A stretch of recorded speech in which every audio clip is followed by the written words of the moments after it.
Strata properties are becoming increasingly more common. However, many buyers aren't fully aware of how these properties operate and what they need to know before buying. Buying a property like a condo or a townhome is different than buying a single-family dwelling, and it's important to understand the ins and outs before you make a decision.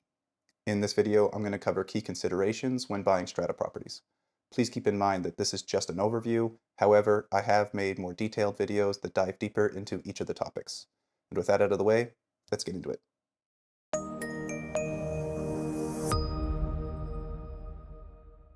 Strata properties include condos, townhomes, and sometimes duplexes, where you own your unit, but you also share ownership of common property with the other owners.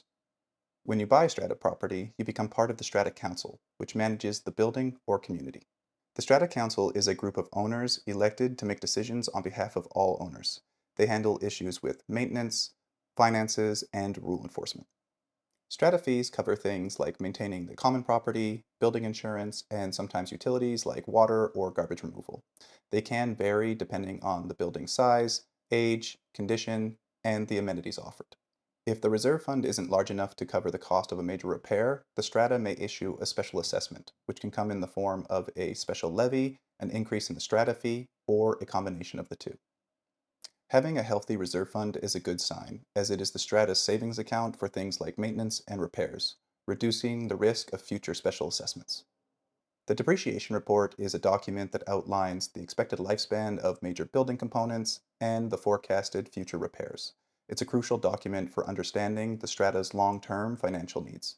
It's important to review the strata minutes as they provide insight into upcoming projects, reoccurring issues, and the general sentiment among the owners. Bylaws cover restrictions about pets, rentals, noise, and more. Make sure that these align with your lifestyle before you buy. The Strata Council handles disputes between owners or between owners and the council itself. It is important to understand how conflicts are managed. Part of your monthly assessment goes towards insurance.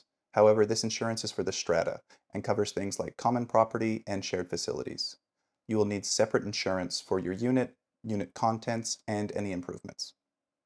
Understanding the deductibles on the building insurance policy is key, as owners may be responsible for covering a portion of these costs in the event of a claim.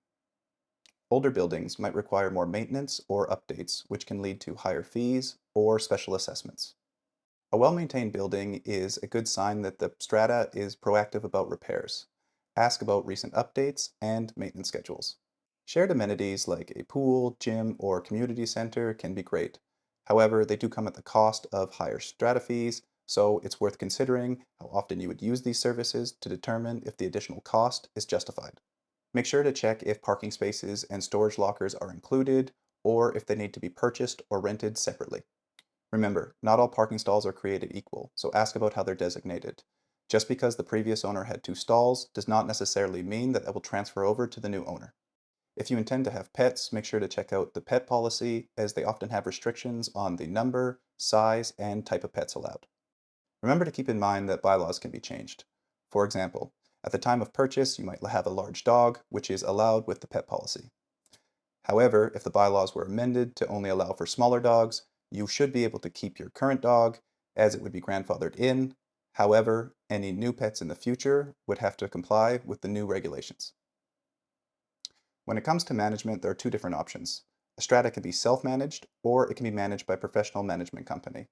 Both have their pros and cons, but it is important to determine how the building is managed before you purchase. Another important consideration is unit entitlement.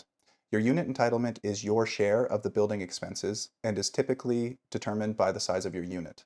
This will affect your strata fee and what portion you pay on any special assessments. As you can see, there are a lot of factors to take into account when buying a strata property. This was just a quick overview on some of the main points. However, if you would like to dive deeper into any of the topics discussed today, check out my YouTube channel, as I have made more in-depth videos on each of these topics. If you found this information helpful, consider giving the video a thumbs up and subscribing to my YouTube channel for more real estate advice. I appreciate you taking the time, and I'll catch you on the next one. Thanks for watching.